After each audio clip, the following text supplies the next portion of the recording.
Hello，Francine 你好。Hello，Jenny 你好。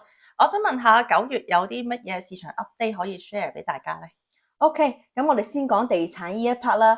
咁從2025年嘅9月咧，咁根據Vancouver 嘅地產局啦 MLS 嘅上盤數據咧，係一共有6527間係新上盤㗎。咁 total 而家成個大灣地區咧，包括獨立屋、townhouse、apartment 喺度賣緊，大概係18000間嘅。據2025年嘅9月比較咧，8月份比較咧，我哋嘅 townhouse 咧係降咗0.8%，一共 townhouse 咧上個月賣出係354宗，公寓咧係賣咗954宗，係比上一個月8月份咧係跌咗0.8%。至於獨立屋咧係賣咗552間，係較上一個月份8月份咧係降咗1%嘅。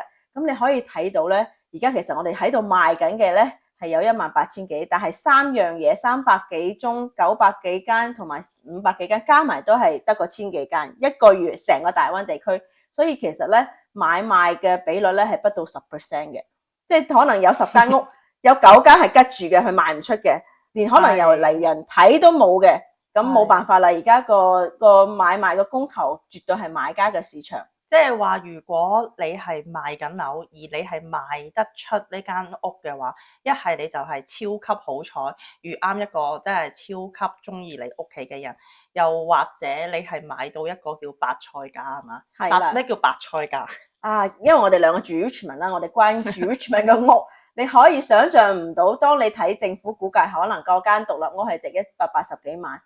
佢嘅地係將近5000幾尺，咁年份亦不算太舊嘅時候，佢居然掛牌係160幾萬，居然賣咗130萬，即係等於你可能2年前買一個 Richmond 嘅一個10年新嘅 townhouse 都要130萬啦。所以我係奉勸大家，如果你而家係想換屋嘅，特別係想從 townhouse 換去 house 嘅時候，而家係一個十分之好嘅時機，而且唔好淨係 based on BC assessment。如果你有勇氣，盡管去壓價，唔得咪算咯。如果得咗，你可能分分鐘真係係咪用翻 townhouse 嘅價錢買間獨立屋，何樂而不為？所以而家係一個賣家嘅悲歌，但係買家嘅天堂。即係如果仲有錢嘅話，又想換樓嘅話，呢個係一個真係一個好時機咯。即係當然你要有咁嘅膽量同埋膽識啦。咁啊係啊，喺最壞嘅時機出手嗰啲，通常都好犀利嘅。通常人都係咁嘅心理係嘛？到 Jenny， 咁如果係貸款嗰部分，我哋有咩市場 update 啊？係嗱，咁我哋9月就減咗次息啦。咁10月29號同埋12月10號咧，就會再有 announcement 去決定減唔減息嘅。咁 so far 咧，通常減息即係減息announcement 之前嗰1-2個禮拜咧，Bank of Canada 就會有啲風聲出嚟，今次有冇機會減啊？減幾多啊？咁樣。但係今次咧係好似話，因為佢嘅就業數據啊，都仲係OK。嗱，我唔知佢點樣定義佢為之 OK 啦。咁所以佢哋10月就未必減息，可能要等到12月咯。咁展望今年年度應該仲會有1次減息嘅，但係就唔知係10月啊定係12月咁樣啦。咁而mortgage policy 咧，咁有個mortgage 嘅mortgage policy 嘅機構咧就叫 OSFI，咁佢哋而家咧就草擬緊咧下年咧第一個季度咧就會將呢個出租嘅 mortgage 咧去收緊嘅。點樣去收緊同埋收得幾緊咧？就而家就係唔清楚。